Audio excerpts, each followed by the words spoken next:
Commencer, ou bien est-ce qu'il y a des gens qui vont arriver, donc désolé pour le retard.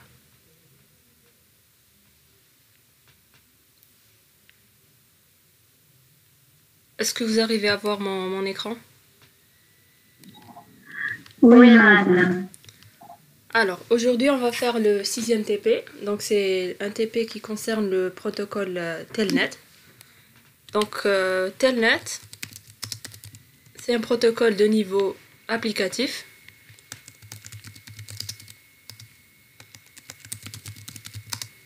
Donc il est de niveau 7 selon le modèle OSI, où il est au niveau de la couche application selon le modèle TCP/IP. C'est un protocole qui permet de gérer un équipement d'interconnexion à distance. C'est-à-dire que pour nous, l'équipement d'interconnexion, c'est soit un routeur, soit un commutateur. Donc il permet sa gestion à distance, veut dire qu'on n'a pas besoin d'un câble console, comme on avait l'habitude de le faire, pour pouvoir le configurer par exemple, ou pour pouvoir avoir accès aux fichiers à sa configuration globale, aux lignes de commande. Donc, gérer ou administrer aussi. Administrer un routeur ou bien un switch à distance. Alors, pour le configurer, il y a des étapes à suivre. Et il y a une configuration pour le switch, il y a une configuration pour le routeur. Elles se ressemblent un peu, c'est à peu près les mêmes commandes, mais il y a des choses qu'on configure d'une manière au niveau du commutateur et des choses qu'on configure d'une manière au niveau du routeur. On va d'abord voir la configuration du switch au niveau de Telnet au niveau d'un switch. Donc pour ça, on va créer un réseau local, comme on a l'habitude de le faire. Donc on va mettre par exemple 4 PC qui sont reliés à un switch, et on va opter pour une adresse IP dont la partie réseau est commune pour tous les PC. On va mettre en place un switch et on va câbler la topologie via des câbles droits parce que les équipements sont de différents niveaux. Voilà. Maintenant on met en place les adresses IP.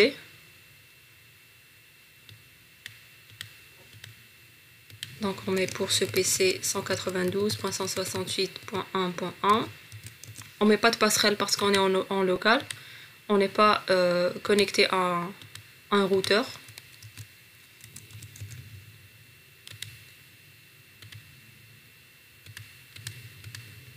« 1.3 » et 1.4. Alors, d'habitude, donc si qu'est-ce qu'on avait l'habitude de faire, c'est on avait l'habitude de brancher un des PC de la topologie, donc un équipement de niveau 7, via une liaison console au commutateur ou bien au routeur. On avait l'habitude de faire ça. Et puis on allait dans l'hyperterminal et on avait l'invite de commande. Donc ça c'était au niveau machine. Sinon sous paquet tracer on peut accéder directement, comme ici. Donc pour pouvoir utiliser ce concept de configuration à distance, il faut au préalable utiliser le câble console pour pouvoir le configurer, c'est-à-dire activer Telnet. Par défaut au niveau du switch ou bien du routeur, Telnet n'est pas activé. Donc première étape, il faut d'abord le configurer. Et pour pouvoir le configurer, il faut avoir cet accès physique, c'est-à-dire via le câble console. Donc, on accède au switch via un câble console pour pouvoir configurer Telnet. Donc, voici les configurations à faire au niveau de l'hyperterminal. 9600 bits par seconde et contrôle de flux aucun. Donc, c'est ce qu'on avait l'habitude de faire même en salle de TP. Et là, on a l'invite de commande du switch. Donc, pour résumer un peu les étapes qu'il faut faire pour configurer Telnet, il y en a deux, si on veut, deux basiques. Donc, déjà, pour l'accès en Telnet à distance, c'est depuis un PC, c'est la commande Telnet, adresse IP de l'équipement. Donc, l'équipement d'interconnexion, celui qu'on veut configurer à distance. Donc, si on veut accéder à Telnet, au switch via Telnet depuis un PC, il faut taper cette commande Telnet adresse IP du switch. Et comme le switch il est de niveau 2, donc il n'est pas censé avoir une adresse IP. Mais il doit avoir au moins une adresse IP, même si elle est virtuelle, pour qu'on puisse y accéder à distance. C'est-à-dire que on doit faire en sorte que le switch ait une adresse IP par laquelle il sera joignable juste pour la configuration. C'est-à-dire avec l'adresse IP, elle ne sera pas physique au niveau du réseau. C'est-à-dire parce que le commutateur, pardon, c'est un équipement de niveau 2. Il n'est pas censé avoir une adresse IP. Mais on va lui attribuer une adresse IP virtuelle. C'est pas comme le commutateur où on attribue des adresses IP au niveau de ses interfaces, mais l'adresse IP qu'on va attribuer au switch, ça sera une adresse IP virtuelle. Elle va servir uniquement pour se connecter à cet équipement qui est le switch à distance. Donc, première étape, c'est configurer une adresse IP. Et deuxième étape, c'est configurer les lignes VTY. Alors,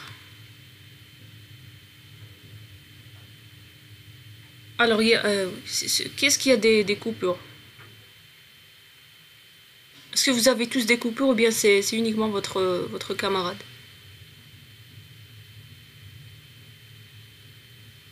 Ah, très bien. D'accord. Alors, qu'est-ce que j'ai dit? Donc, voici les deux étapes majeures pour pouvoir configurer Telnet. Attribuer une adresse IP à l'équipement. Mais chaque fois quand je fais Telnet, je dois saisir une adresse IP. C'est ça l'objectif pour pouvoir accéder à distance. Donc, même si le commutateur est de niveau 2, il est obligé d'avoir une adresse IP, même si elle est virtuelle, juste pour l'accès à distance. Donc, pas pour communiquer avec lui, quoi. Et configurer les lignes VTY. Les lignes VTY, ce seront les lignes qui vont servir à cet accès à distance. Donc on va les expliquer quand on va les configurer. On va d'abord commencer par la configuration de cette adresse IP. Donc il faut aller dans le mode utilisateur privilégié, mode de configuration du terminal.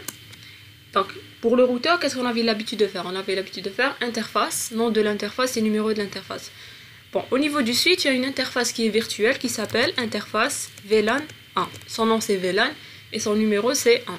Dès que vous tapez sur Entrée, vous avez le mode de configuration d'interface, config if.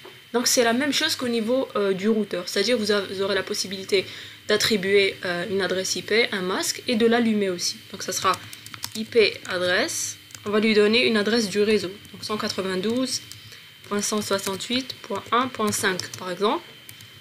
Et le masque, le même pour utiliser au niveau des PC. Et on va faire un no shutdown. Donc on va allumer cette interface virtuelle. C'est-à-dire que le switch maintenant, pour pouvoir accéder en telnet au switch et à distance, on devra taper la commande telnet et cette adresse IP là. Et comme j'ai dit, c'est pas une adresse physique du switch car il est de niveau 2. Elle va juste servir pour la configuration à distance, pour l'accès. Maintenant, puisqu'on a terminé avec la configuration de l'adresse IP, on configure les lignes. Les lignes VTY, j'ai dit, ce sont des lignes aussi qui sont virtuelles, qui permettent, si on veut, ce sont des canaux où vont transiter donc les échanges à distance. Donc, le mot-clé pour configurer une interface, c'est le mot-clé interface, nom de l'interface, numéro de l'interface. Pour configurer une ligne, le mot-clé c'est line. Le nom de la ligne, donc il y en a plusieurs au niveau du commutateur ou bien du routeur. Donc il y a les lignes VTY, donc c'est des lignes virtuelles. Il y a la ligne console, donc qui est celle-là, donc même heady, on peut la configurer.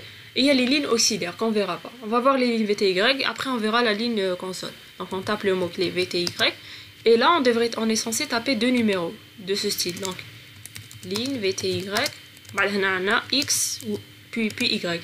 X veut dire le numéro de la première ligne à configurer, Y veut dire le dernier numéro, le numéro de la dernière ligne qu'on veut configurer. Donc au niveau du commutateur et au niveau des routeurs Cisco qu'on a en possession, on a au maximum 16 lignes. Il n'y en a pas plus. Donc configurer plusieurs lignes revient à avoir des connexions simultanées depuis le réseau. C'est-à-dire que si je configure 3 lignes, je pourrais avoir au maximum 3 accès au switch à distance de manière simultanée. Si un quatrième PC veut accéder au switch via Telnet, il sera refusé, car on a configuré uniquement 3 lignes à distance. Donc au max, on peut avoir 16 communications à distance.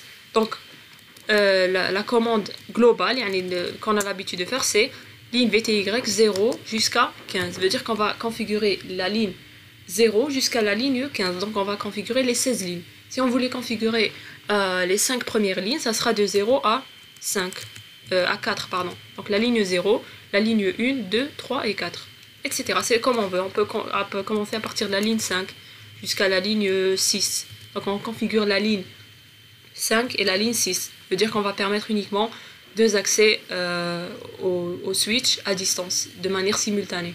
Si un troisième veut accéder, il ne pourra pas. On va faire là toutes les lignes par défaut. Voilà. Dès qu'on tape cette commande, on a le mode de configuration de ligne. On avait l'habitude pour les interfaces config if, là on a config line. Au niveau de ce mode-là, on peut mettre en place, activer telnet, et on peut attribuer un mot de passe d'accès. Donc la commande qui permet déjà d'activer un mot de passe, c'est password. On va mettre isil a. Donc le mot de passe, il va servir à accéder à telnet. Donc on ne peut pas accéder directement à telnet sans un mot de passe. C'est obligé. Donc c'est comme ça qu'a été défini le protocole. Donc dès qu'on accède à distance, par exemple de ce PC, donc telnet adresse IP du switch, il va nous demander un mot de passe d'accès. Et on va mettre en place ce mot de passe. Il y a la commande d'activation de telnet qui est le login. Comme ça, juste comme ça. Dès que vous tapez login, veut dire que vous avez activé telnet au niveau des lignes 0 jusqu'à 15, au niveau des 16 lignes.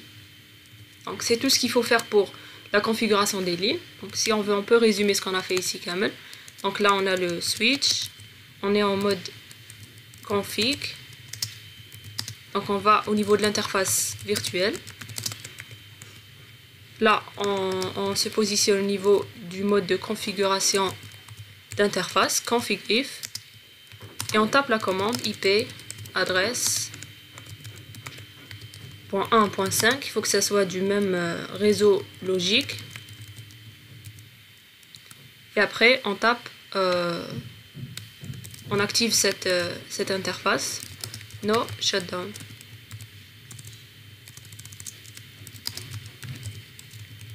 Donc ça c'est pour la configuration de l'adresse IP. Maintenant pour la configuration des lignes VTY, donc on est en mode de configuration globale, on tape la commande line VTY 015, on passe vers le mode de configuration de ligne, on tape la commande password, mot de passe d'accès, et on active telnet via la commande login. Donc pour l'instant on a terminé avec la configuration de telnet basique. Donc qu'est-ce que je vais faire? Donc le PC il est connecté directement en ligne console. On va essayer d'accéder à partir de ce PC là. Le PC, il n'y a pas un accès, il n'y a pas de câble console pour pouvoir accéder au switch. Mais puisque telnet a été activé, donc on pourra accéder à distance. Donc il y a deux façons de faire.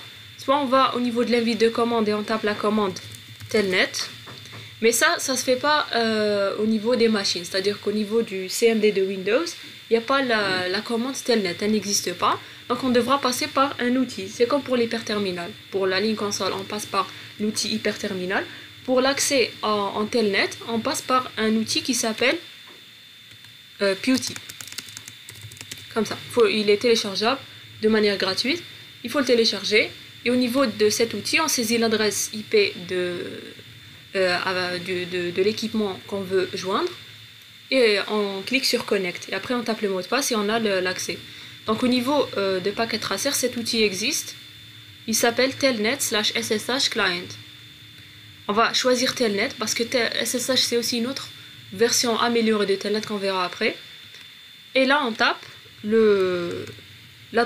l'adresse IP du switch, c'est-à-dire 192.168.1.5.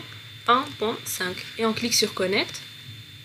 Regardez qu'est-ce qu'il nous dit. Il nous demande un mot de passe d'accès. Le mot de passe d'accès c'est celui qu'on a mis au niveau des lignes VTY. Donc c'était isil A. Voilà. Regardez.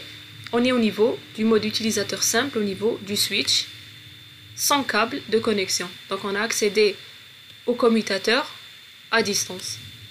Et là, on peut faire toutes les configurations possibles. Jusqu'à présent, est-ce que vous avez compris?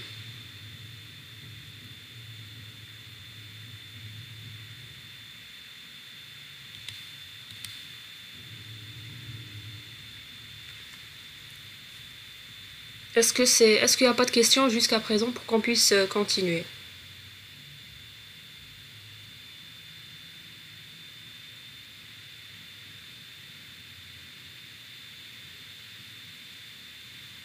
Laquelle, Inès?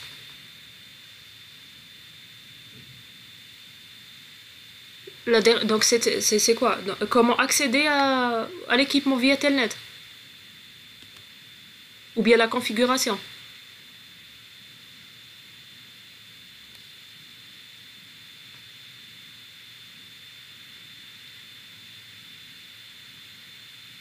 Donc pour la configuration, c'est ça.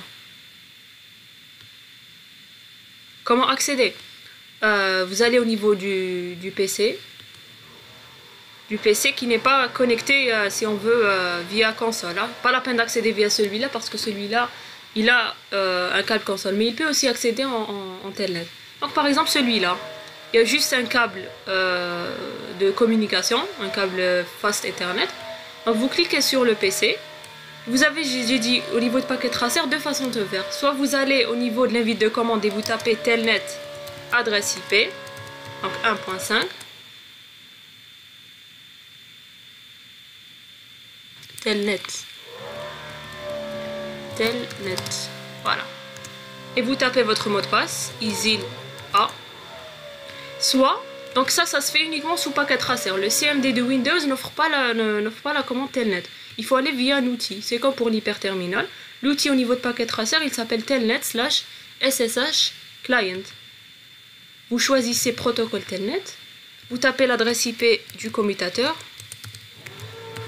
Et vous cliquez sur Connect. Et là, il vous demande le mot de passe d'accès à Telnet qui est isil A.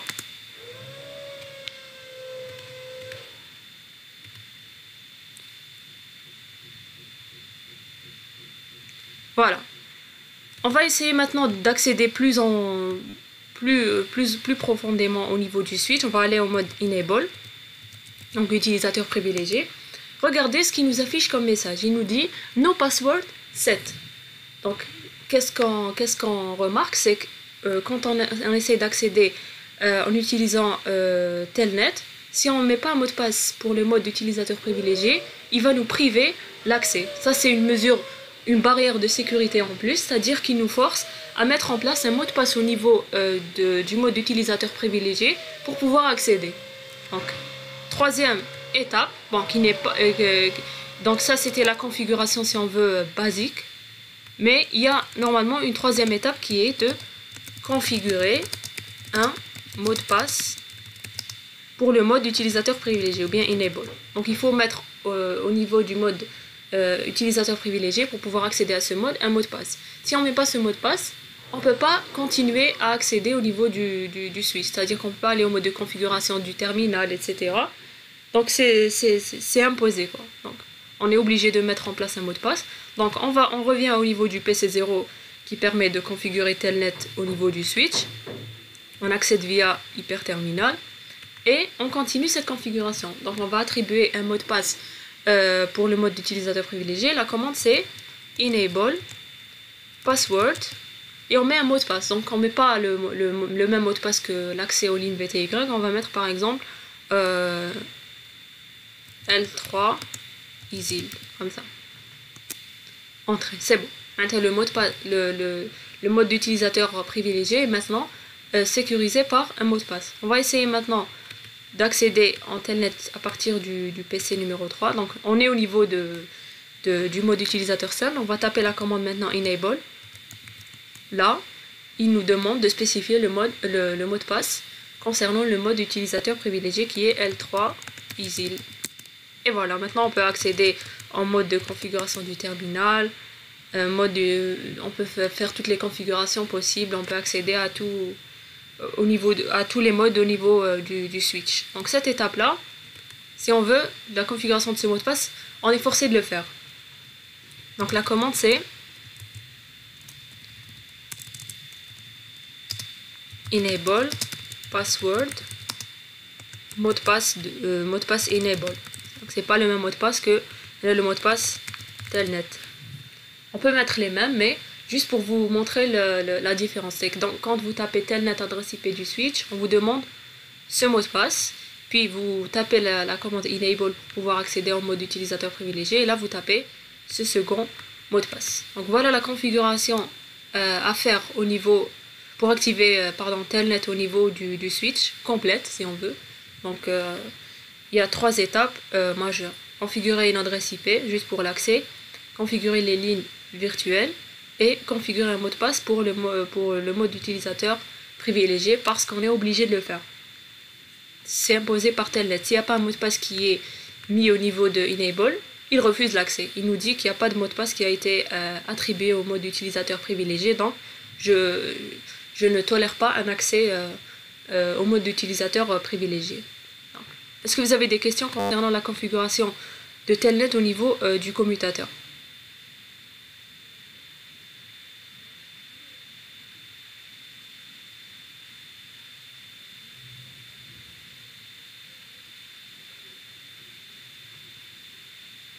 Donc si c'est clair, on va passer à la configuration de Telnet au niveau d'un routeur. Donc on va ajouter un autre réseau interconnecté avec le premier.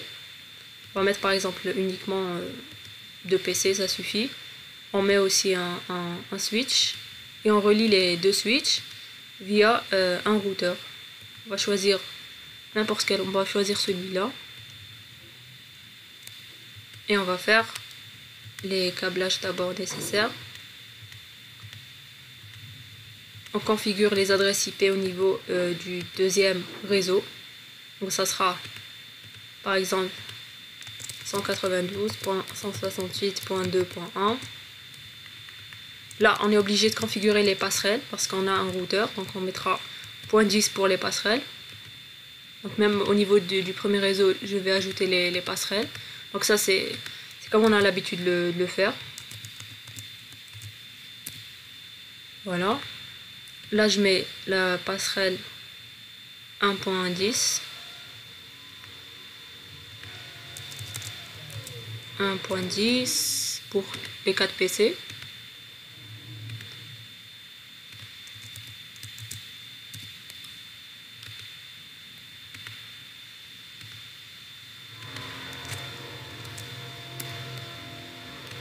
Madame, Oui. vous avez écrit 2.10.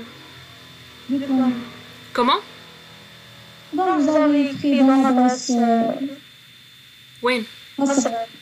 2.10. Alors que normalement c'est 1.10. Ok, merci de m'avoir prévenu. Parce qu'il ne... Bon, je vais d'abord faire celle-là. Ça, c'est normalement 1.10. Au niveau de ce PC, ouais, c'est vrai.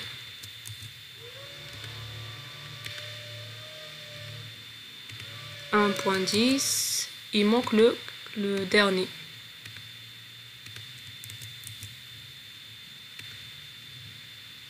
Normalement, ils sont tous corrects maintenant. Donc, on configure les interfaces au niveau du routeur. Cette interface est la 0/0, elle aura l'adresse 1.10. Donc, on va le faire de manière graphique pour gagner du temps. Parce que c'est pas l'objet du TP, c'est pas la configuration d'interface en ligne de commande. Donc, on met l'adresse et on active l'interface. Et celle-là, c'est la 1/0 qui aura pour adresse 2.10. Voilà.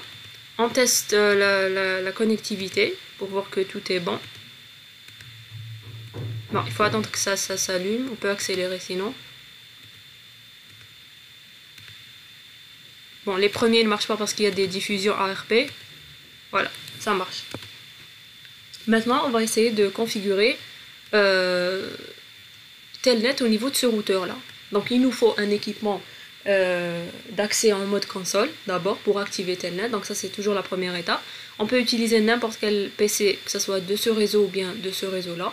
On va essayer par exemple de configurer via ce réseau là. On va mettre un câble console et on accède via hyperterminal au routeur. Voilà, on a l'invite de commande du routeur. Alors, pour configurer Telnet au niveau du routeur, donc c'est à peu près la même chose. Donc ça c'est au niveau du switch.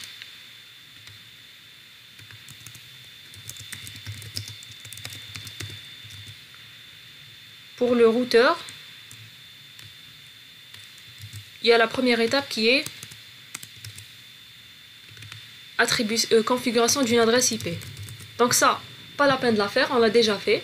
Veut dire que le routeur sera accessible via Telnet soit par cette interface, soit par cette interface. Veut dire que je peux faire soit Telnet 1.10 ou bien Telnet 2.10. Donc là, c'est pas l'interface virtuelle, mais c'est l'interface du routeur, l'interface physique.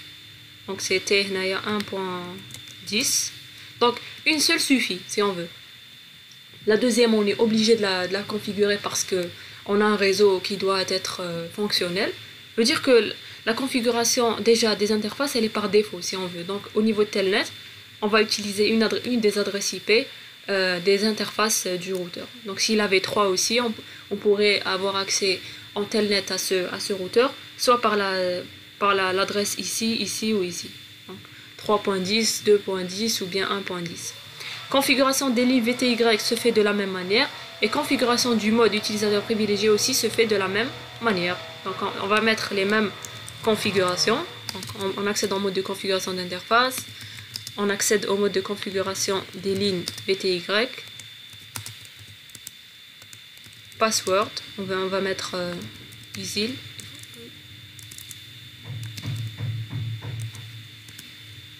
Et login. Exit.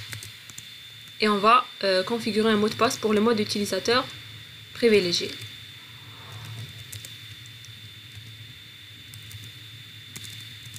L3, exit. Voilà. On a terminé avec la config de Telnet. On va essayer d'accéder à distance à partir de ce PC là. Donc on va essayer cette fois-ci en ligne de commande sur paquet tracé. Regardez, on va juste taper Telnet 192.168.1.10. Regardez, on arrive à avoir accès à Telnet. Donc c'est ISIL A. Enable L3 ISIL A. L3 ISIL, je pense. Non. L3 ISIL A. Ah, j'ai oublié le mot de passe que j'ai mis. On va juste vérifier. L3 ISIL. Enable L3 ISIL. Voilà. Conft. Maintenant on peut faire ce qu'on veut. On peut par exemple à distance par exemple éteindre cette interface. Par exemple interface face Ethernet 0/0 shutdown. Regardez, j'ai pu éteindre l'interface à distance à partir de PC4 sans passer par un câble console.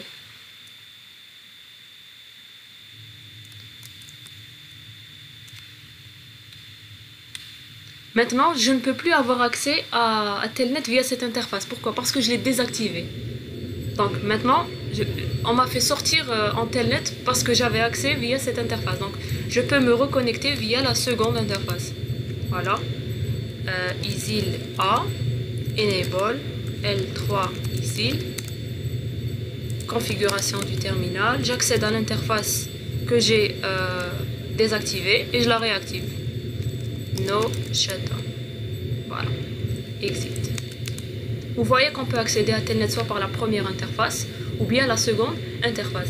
Dans quel cas on n'aurait pas pu accéder à cette interface? Donc quelle est la configuration qu'on a faite au niveau du PC qui nous a permis d'avoir accès à Telnet via une interface qui n'est pas de notre réseau, à votre avis? Pourquoi est-ce qu'on a pu avoir accès au routeur via Telnet en utilisant l'interface du second réseau et pas la première? Bon, ajoutant la première, c'est logique parce qu'elle est au niveau du réseau local. La deuxième, pourquoi ça a été possible? Quelle est la config qu'on a faite au niveau du PC qui a permis cela?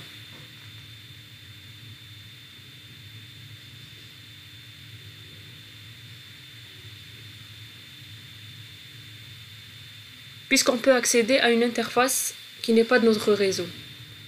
Quelle est la condition qu'il faut configurer quand on a deux réseaux qui sont voisins?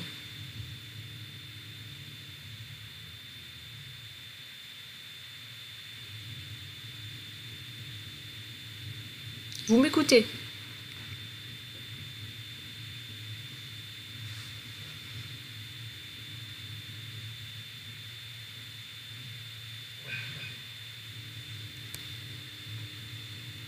La question c'est, on est ici. On est au niveau de ce PC, on veut accéder au routeur via le protocole Telnet. Donc on tape la commande Telnet, adresse IP de l'équipement. L'équipement il a deux adresses, soit Telnet adresse 1.10, 2.10 ici, ou bien 1.10. Pourquoi on a pu accéder au routeur en utilisant Telnet via cette interface? Bon, celle-là c'est sûr qu'on peut avoir accès, on est au niveau du même réseau. Pourquoi on a pu avoir accès à celle-là? Quelle est la configuration qu'on a faite au niveau du PC pour avoir cet accès-là? Donc ça, on l'a vu en TP numéro 3. C'est là la passerelle. Voilà. Puisqu'on a la passerelle de... Si on avait la passerelle qui n'avait pas été configurée au niveau de PC4, l'accès à Telnet via cette interface aurait été impossible. Et le ping des PC qui sont ici aurait aussi été impossible. Donc, pour que l'équipement qui veut accéder à distance puisse avoir accès à toutes les interfaces au niveau du routeur, en Telnet, il doit activer, configurer une passerelle au niveau de sa configuration réseau. Donc voilà la config du protocole Telnet au niveau du routeur. Maintenant, on va faire un peu plus complexe. On revient au switch qui a été configuré en Telnet. PC4 veut accéder à ce switch à distance. À votre avis, est-ce qu'il sera en mesure d'accéder au switch à distance? Donc, est-ce que au niveau du PC4, si on tape Telnet, adresse IP du switch qui est là 1.5, est-ce que ça va marcher?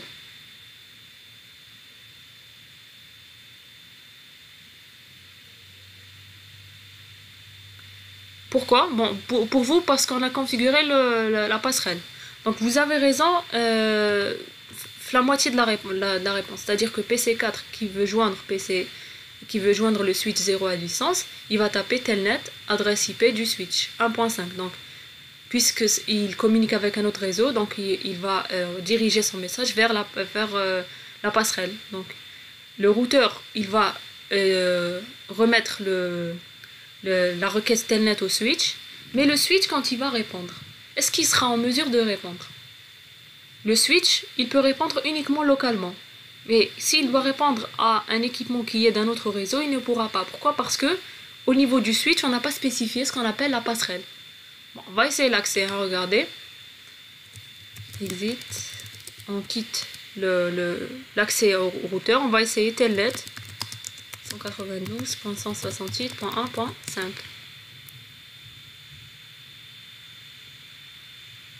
Ça ne marche pas.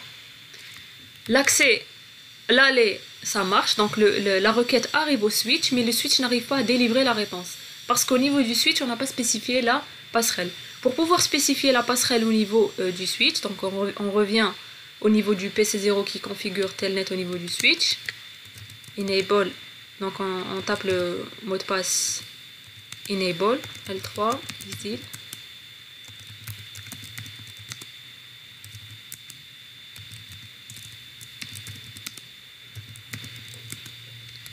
L3, idil A. Je me rappelle plus du mot de passe, on va voir. C'est le mot de passe là. Voilà. Enable.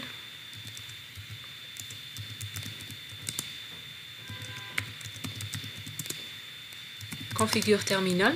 Pour configurer la passerelle au niveau du switch, c'est la commande IP default gateway. Et on spécifie la passerelle du switch. La passerelle du switch, ça sera cette interface. Donc on doit mettre 192.168.1.10. C'est bon. Ça veut dire que maintenant le switch, quand il va recevoir des requêtes Telnet en dehors du réseau local, dès qu'il a une adresse qui est différente de son réseau, donc il doit communiquer avec le PC 2.1 qui n'est pas de son réseau. Le réseau c'est le 1.0. Il va délivrer la requête au routeur. Et c'est au routeur de la délivrer au PC. Donc ça se passe comme ça. C'est bon, on a configuré la passerelle. On va essayer de se connecter maintenant à Telnet. Maintenant, ça marche. On tape le mot de passe d'accès Telnet qu'on a configuré au niveau des lignes BTY. Et on tape le mot de passe du mode utilisateur privilégié. Voilà. Et on a accès à la configuration du switch à distance, à partir d'un PC qui n'est pas au niveau du réseau. Regardez, PC4 arrive à configurer le switch à distance. Si par exemple on a accès à l'interface au port par exemple 0/0, pour 0 je pense. On va voir comment ils sont dénommés. Voilà, donc par exemple 1.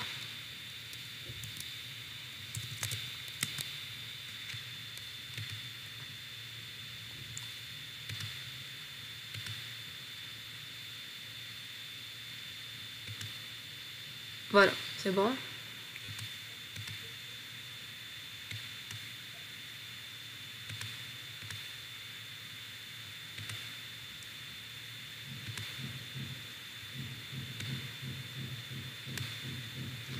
Interface, face Ethernet 0/1.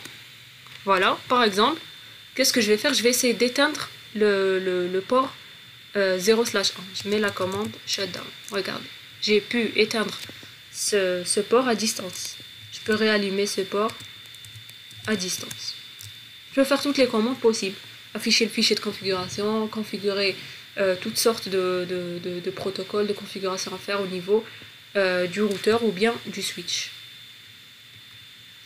Donc cet accès là maintenant, puisqu'on a configuré Telnet et au niveau, que ce soit au niveau de ce switch ou de ce routeur, on n'a plus besoin, si on veut, de câble console au niveau des PC pour la configuration. On peut tous accéder aux équipements via Telnet. Bon, à part ce switch là où on n'a pas configuré Telnet, il faut juste maintenant configurer Telnet. On va voir ce qui se passe réellement quand on est en mode simulation. Bon, on va le faire par exemple pour le switch, n'importe. On va le faire pour le routeur. Où là, on est là, exit. On va faire Telnet 192.168.1.10. Et on va passer en mode simulation, juste pour voir les paquets Telnet qui transitent au niveau du réseau. Je vais taper le mot de passe. Regardez, à chaque fois que je tape une lettre au niveau du mot de passe, il y a un paquet, une requête Telnet qui est envoyée. C'est-à-dire que j'envoie, au niveau de Telnet, on envoie les données sous format texte. Si on consulte le contenu de ce paquet-là, qu'est-ce qu'on a? Bon, on ne lit pas l'entête Ethernet, IP, etc. On s'intéresse au paquet Telnet. Qu'est-ce qu'on a? Telnet Data I. Et qu'est-ce qu'on va avoir? Telnet Data S, donc IS. Telnet Data I, Easy. Telnet Data, on va avoir L. Donc, c'est quoi la vulnérabilité au niveau de ce protocole? C'est quoi?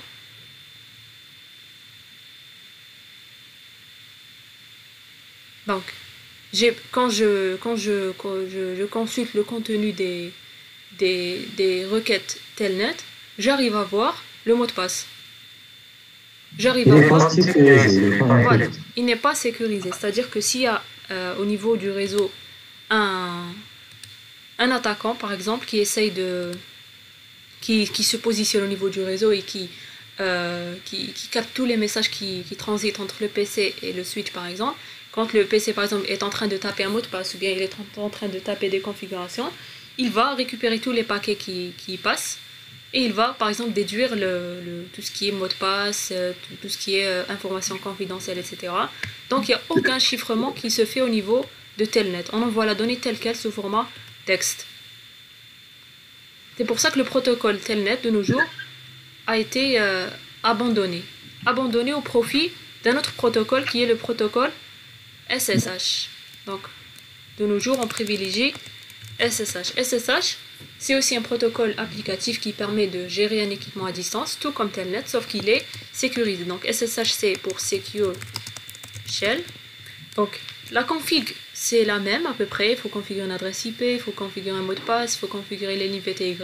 Mais on configure, en plus de tout cela, des clés cryptographiques qui vont permettre de chiffrer les données entre les deux extrémités, c'est-à-dire entre le switch et le PC. Donc il y aura un échange de clés d'abord, il y aura un chiffrement via ces clés et un déchiffrement à la réception. Ça veut dire que si vous configurez SSH et si vous essayez de voir le contenu des messages SSH qui sont échangés entre les deux équipements, vous ne pourrez pas parce que c'est chiffré. Donc le protocole SSH, vous le verrez l'année prochaine. Donc vous aurez un TP dédié au protocole SSH. Mais il se base beaucoup sur Telnet. On retrouve à peu près les mêmes étapes de configuration, la même vision.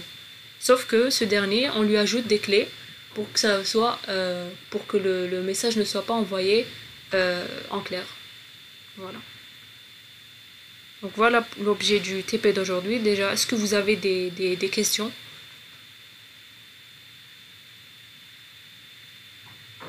Donc il faut juste retenir les configurations de Telnet au niveau du switch et du routeur. Donc c'est à peu près les mêmes. Le switch a une interface virtuelle où on met l'adresse IP, contrairement au routeur qui a des interfaces physiques car il est de niveau 3. On configure les lignes VTY et on configure un mot de passe pour le mode utilisateur privilégié. Et au niveau du switch, si on veut un accès qui soit en dehors du réseau, c'est-à-dire qui met le cas du PC 4 qui a l'adresse 2.1, il veut gérer le switch à distance, il faut ajouter au niveau du switch la commande IP Default Gateway. Ça veut dire qu'on doit préciser la passerelle au niveau du switch. Le TP il est très important, que ce soit celui-là et l'autre, il y en a pour l'examen. Est-ce que vous avez des questions? Parce que j'ai commencé à préparer votre sujet, je le termine bientôt. Et il y a ça à l'examen.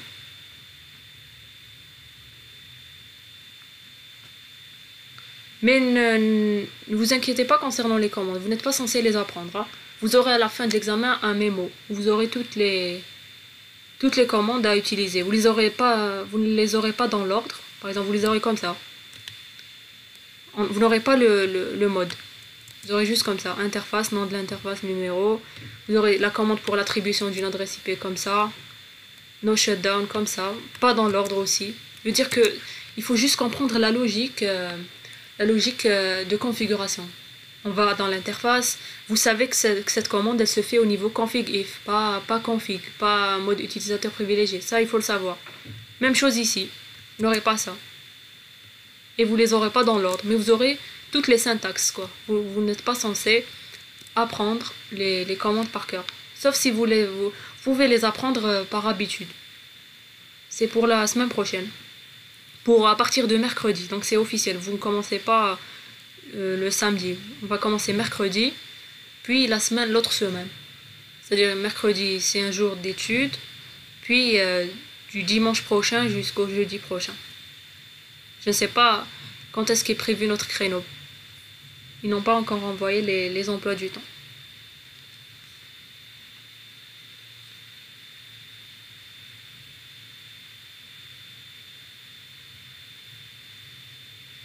Est-ce qu'il y a des questions concernant ce TP-là?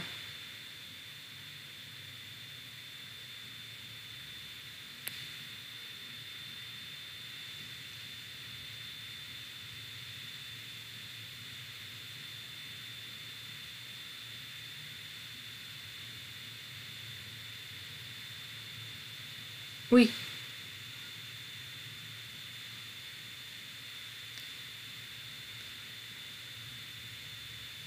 Alors, on a terminé avec le TP numéro 6. Maintenant, on va voir quelques commandes en plus. Au niveau que ce soit du switch ou bien du routeur. Ça sera des commandes qui sont, si on veut, identiques. Donc, est-ce qu'on peut passer à ça avant... si vous avez des questions par rapport à Telnet, vous les posez. Sinon, on va passer à une petite partie concernant la configuration, si on veut, de base d'un routeur ou bien d'un switch. Quelques commandes qu'on n'a pas eu l'occasion de voir au niveau des TP. Donc, on va le faire dans le cas que ça soit du routeur ou bien du switch. C'est la même chose. Bon, on va faire l'accès direct, pas la peine d'accéder en telnet, etc. Alors, on a parlé de la configuration des lignes VTY. La ligne console, on peut aussi la configurer. La configurer veut dire lui attribuer aussi un mot de passe. Donc tout ce qui est ligne, c'est les commandes du style password et login. Donc, ça veut dire que si j'attribue un mot de passe à la ligne console, veut dire que même si je branche, par exemple, quand j'ai l'habitude de brancher un PC au switch en mode à l'interface console du switch, quand je vais dans l'hyperterminal, comme ici, j'ai directement accès au switch. Maintenant, je veux sécuriser cet accès par un mot de passe, c'est-à-dire que même si je branche mon câble console, je dois saisir un mot de passe. Donc, qu'est-ce qu'il faut faire? Il faut aller en mode de configuration et taper la commande line console. Puis, le numéro de la ligne console. Le numéro de la ligne console, c'est le numéro 0. Pourquoi 0? C'est la ligne 0. On a juste une ligne, on n'a pas deux chiffres, par exemple 0,15. Non, on n'a pas 16 lignes console. Vous remarquez qu'on a un seul port console. Ça veut dire que le switch peut être accessible en mode console une seule fois de manière simultanée. Il ne peut pas y avoir un autre PC qui peut se brancher en mode console au switch. Donc, line console 0 veut dire qu'on veut configurer cette interface console. On a la configuration en mode ligne, donc on peut taper les commandes du style password. On va taper le mot de passe par exemple Cisco pour l'accès en console. C'est pas le même mot de passe que Telnet. Donc si on veut Telnet adresse IP, on tape le mot de passe concernant les lignes VTY. Si on branche l'équipement au PC via un câble console, on va taper ce mot de passe et login pour activer ce mot de passe. And exit. Regardez. Maintenant, il me demande un mot de passe pour l'accès. Regardez, si je reviens. Regardez, je dois taper ce mot de passe. Si je ne tape pas ce mot de passe, je ne peux pas avoir accès à la configuration du routeur. Cisco, c'est bon. Je tape enable, je mets le mot de passe enable que j'ai mis au niveau du switch. Voilà, etc. Donc, à cette étape-là, on a pu sécuriser encore l'accès console via un mot de passe. C'est-à-dire que c'est pas n'importe qui a un câble console et qui est physiquement proche de l'équipement en question qui peut avoir accès à cet équipement. Donc on peut mettre aussi une autre barrière qui est la saisie d'un mot de passe au niveau en accès en mode console.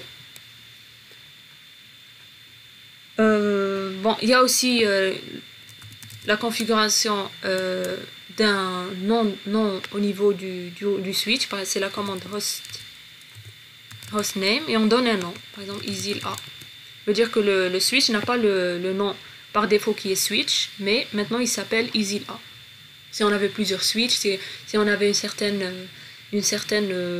topologie au niveau du réseau, chaque routeur ou chaque switch a un nom précis pour avoir une certaine organisation, on peut changer les noms via la commande hostname au niveau du mode de configuration du terminal. Alors, maintenant on va voir une commande au niveau du mode utilisateur privilégié qui est la commande show running config.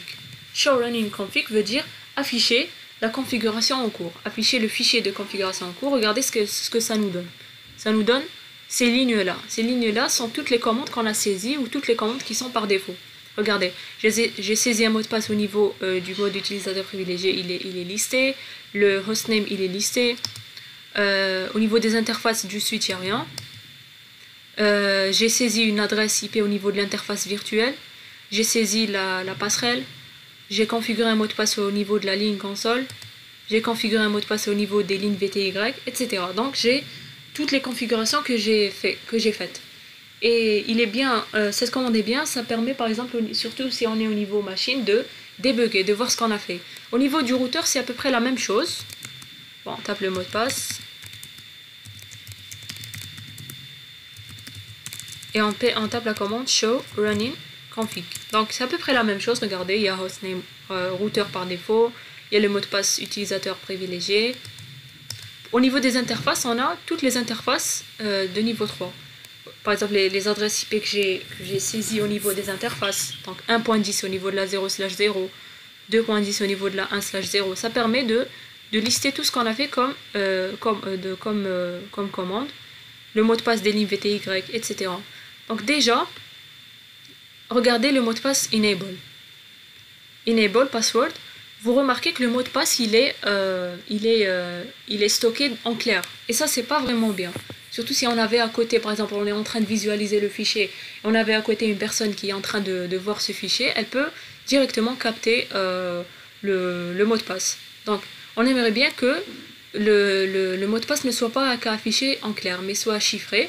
Donc, au lieu de taper la commande enable password, il y a une autre commande qui est la même, donc elle permet d'activer un mot de passe au niveau du mode utilisateur privilégié, qui est enable, pas mot de passe, pas password, mais secret. Et on tape le mot de passe, par exemple. Si on revient vers le fichier de configuration, regardez, le secret, regardez, on n'affiche pas Cisco, mais on affiche quelque chose de crypté. Néanmoins, il y a les mots de passe enable password, il y a les mots de passe lin, vty, etc. qui sont en clair.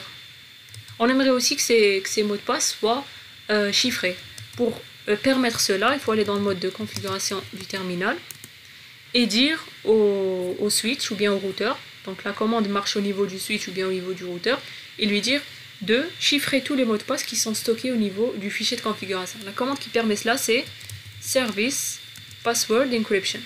Ça permet de chiffrer tous les mots de passe qui sont au niveau du fichier de configuration, et même si je mets par exemple le nouveau mot de passe, que ce soit pour la ligne console, etc., ça sera aussi chiffré au niveau du fichier de configuration. Si je reviens vers le fichier,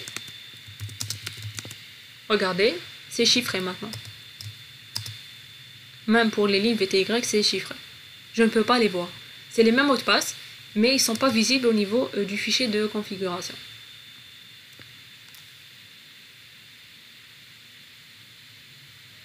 Il y a aussi une commande. Par exemple, parfois, est-ce que vous avez en salle machine, parfois, quand vous vous trompez de commande, il y a la syntaxe, au lieu de taper enable, vous tapez un mot AK, comme ça. Donc, c'est pas enable, mais c'est un autre mot. Quand vous tapez des fois une commande qui est fausse, ça vous fait dire que la recherche, il va essayer de rechercher le sens de la commande que vous avez tapée, et il écrit 4 fois 255, etc. Il fait ce qu'on appelle une recherche DNS. Et parfois, elle peut durer jusqu'à 1 minute ou bien 2 minutes. Donc, c'est un peu lent.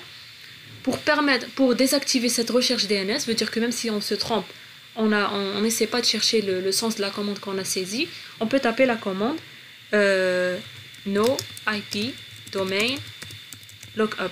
No IP domain lookup veut dire je demande au routeur ou bien au switch de ne plus faire de recherche DNS quand je me trompe de commande. Il me dit juste que la commande elle est mal saisie, etc. Donc pas là, pour ne pas avoir avec le temps à 2 ou la 3 minutes à attendre qu'il finisse sa recherche et qu'il me donne la main pour saisir. Donc il y a plein d'étudiants qui ont eu ce problème au niveau des salles machines. Donc c'est pas réellement un problème, mais ça va, si on veut, nous faire perdre du temps. Donc si on active cette commande, même si on se trompe, on n'aura plus à dire que la recherche. Maintenant, il y a d'autres commandes qui sont en relation avec le fichier de configuration. Donc on a la commande show running config, on l'a vu. Il y a la commande, pas show running config, mais show startup config. Pour l'instant, il n'y a rien au niveau de la configuration de démarrage. Donc show startup config veut dire afficher le fichier de configuration de démarrage. On n'a pour l'instant aucun fichier de configuration de démarrage. Veut dire que si je redémarre mon switch, ou bien si je redémarre mon routeur, ou bien si je l'éteins et je le rebranche, je perds toutes les configurations que j'ai faites. Pourquoi? Parce que les configurations que j'ai faites, elles sont présentes au niveau du fichier de configuration en cours. Et le fichier de configuration en cours, il est au niveau de la RAM. C'est-à-dire que si j'éteins, je perds toute la configuration que j'ai faite. Si je ne veux pas perdre la configuration que j'ai faite, je saisis la commande copy running config vers startup config. Je veux dire que je copie la configuration en cours vers le fichier de démarrage. Yes. Et maintenant, si je fais un show startup config, j'aurai ce fichier-là. Veut dire que quand il va redémarrer mon routeur, il va charger ce fichier en mémoire. Et donc, je perds aucune configuration. J'aurai les adresses IP des interfaces, j'aurai les mots de passe des lignes, j'aurai telnet d'activer, etc. Pour pouvoir redémarrer un équipement, on a soit copy, comme on l'a fait ici, il y a une commande qui fait la même chose, qui est la commande write. C'est la même chose. Vous tapez copy run config startup config ou bien vous tapez la commande write, ça fait la même chose. Maintenant, si je veux redémarrer mon équipement, je tape la commande reload. Yes. Donc dès que vous tapez reload, regardez, toutes les interfaces sont éteintes. Il va recharger le fichier de démarrage au niveau de la RAM. Et au niveau du fichier de démarrage, j'ai mon fichier de configuration. Regardez, les interfaces sont vertes, elles sont configurées. Si je vais par exemple voir au niveau de l'interface graphique, regardez, j'ai les adresses qui sont toujours présentes. Mais si je n'avais pas fait le copy, j'aurais tout perdu. Que ce soit adresse, que ce soit mot de passe enable, configuration de telnet, etc. Il y a aussi la commande d'équipe. Bon, si on ne veut plus par exemple avoir ce fichier de configuration en cours qu'on a fait, donc maintenant si on ajoute une autre configuration, par exemple si je configure un mot de passe au niveau de la ligne console, pour qu'il puisse être considéré au niveau du démarrage, du prochain redémarrage, il faut refaire la commande copy. Chaque fois que je fais une configuration de plus, je recopie le fichier de configuration en cours au niveau du fichier de démarrage. Maintenant, si je ne veux plus avoir ce fichier au niveau du démarrage, il y a la commande erase startup config. Voilà. Et maintenant, si je fais un show startup config, je n'ai plus rien. Et maintenant, je vais essayer de faire un reload. Yes.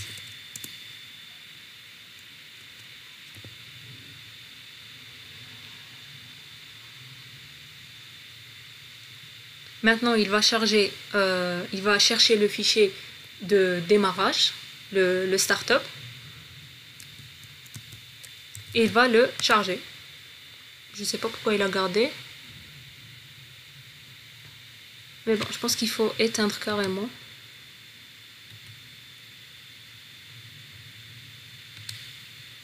Donc, reload ou bien... Reload, ça permet juste de faire les deux clics. Donc, d'un point de vue, si on veut, graphique. Donc, faire éteindre et allumer. Mais on peut éteindre uniquement, ne plus réallumer. Donc, c'est pas la même chose que reload. Reload, ça permet c'est comme au niveau du PC, c'est redémarrer. Et là, si on fait uniquement une seule fois, c'est arrêter. Voilà. Donc voilà les commandes concernant la configuration. Les commandes, elles s'appliquent soit au niveau du routeur, soit au niveau du switch. Donc on a la même chose. On a les mêmes commandes concernant la copie, l'affichage du fichier de configuration en cours, l'affichage du fichier de démarrage, reload, etc. Donc c'est les mêmes configs. Est-ce que vous avez des questions concernant ce qu'on vient de faire maintenant? Donc c'est des commandes intéressantes, mais on n'avait pas l'occasion de les faire en TP, déjà parce qu'on n'avait pas le temps. Et des fois on n'avait pas une tâche précise pour pouvoir les faire. Donc j'ai préféré les résumer au niveau du TP Telnet et vous les présenter, car le TP Telnet il est court comme TP.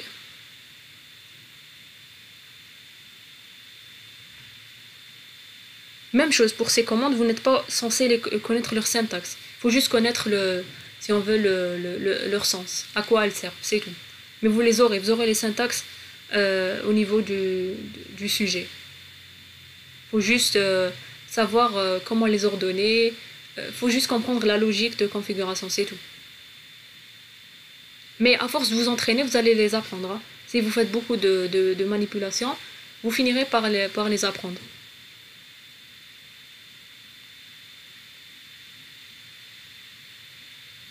Est-ce que vous avez des questions?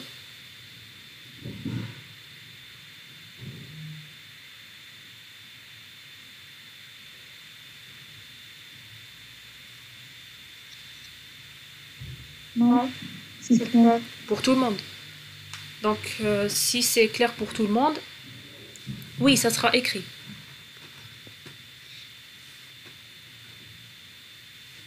votre sujet est déjà prêt à 90%.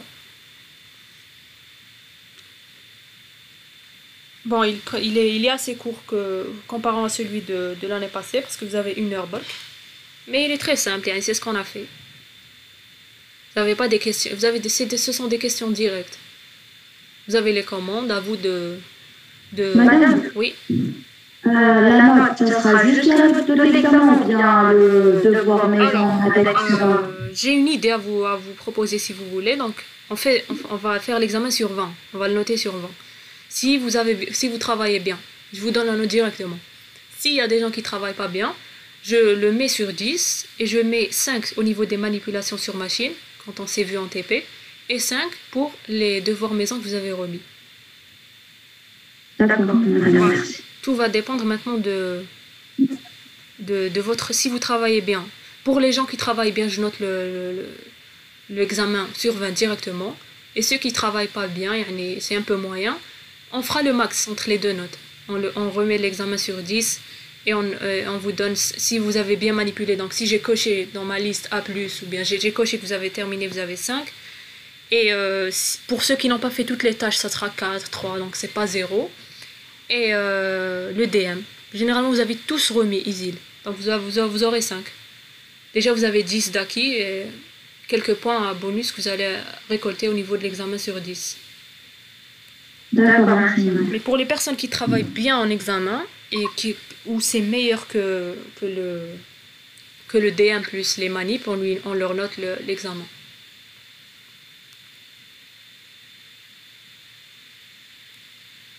Donc ça a été proposé par les A4A et j'aime bien l'idée. Donc là, on fera un barème sur 20 et je verrai. Tout dépend de vos notes. Parce que noter la présence, etc., c'est pas évident en ligne comme ça. Donc je note pas la présence en TP, etc. Donc que ça, vous soyez présent en TP comme ça ou pas, je note pas. Parce qu'il y a des gens qui n'ont pas de connexion, il y a des gens qui peuvent pas, etc. Il faut prendre ça en considération. Donc on verra, on va faire le max. Vous aurez tous les TP, oui. C'est lui qui a dit est-ce qu'on révise. Oui, tous les TP. Une question sur chaque TP, allez, ça sera ça.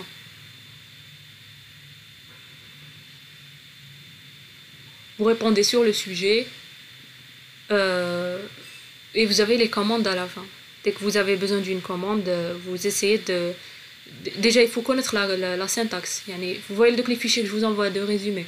Il faut connaître la logique. Qu'est-ce qu'on fait? On attribue une adresse, on active l'interface, etc. Dès que vous oubliez la syntaxe correcte, vous essayez de la chercher au niveau des commandes qui sont fournies au niveau du TP et vous les écrivez. Mais il faut les écrire avec le mode comme ça. Il ne faut pas écrire les commandes, il faut écrire comme ça. D'accord. Pas juste un enable. Il faut écrire le nom du switch, s'il a un nom. S'il est appelé au niveau de la topologie R1, routeur, il faut mettre R1, comme ça. Et le mode. Config ou bien utilisateur privilégié, config d'interface, config de ligne, etc. Si le mode est faux, la commande est fausse. Parce que déjà, ça a été donné. Et le mot de passe, c'est selon ce qu'on vous demande. Est-ce qu'on vous demande de faire un mot de passe précis? Vous le faites. Si on ne vous demande pas, vous mettez le mot de passe que vous voulez, etc.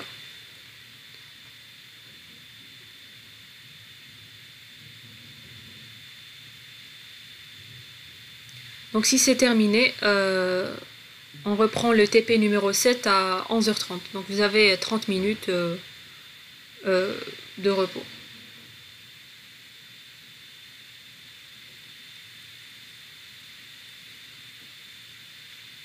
Voilà, donc si vous n'avez aucune question, c'est terminé. Si vous avez des questions concernant que ce soit Telnet ou bien les commandes que j'ai faites maintenant, vous pouvez les poser.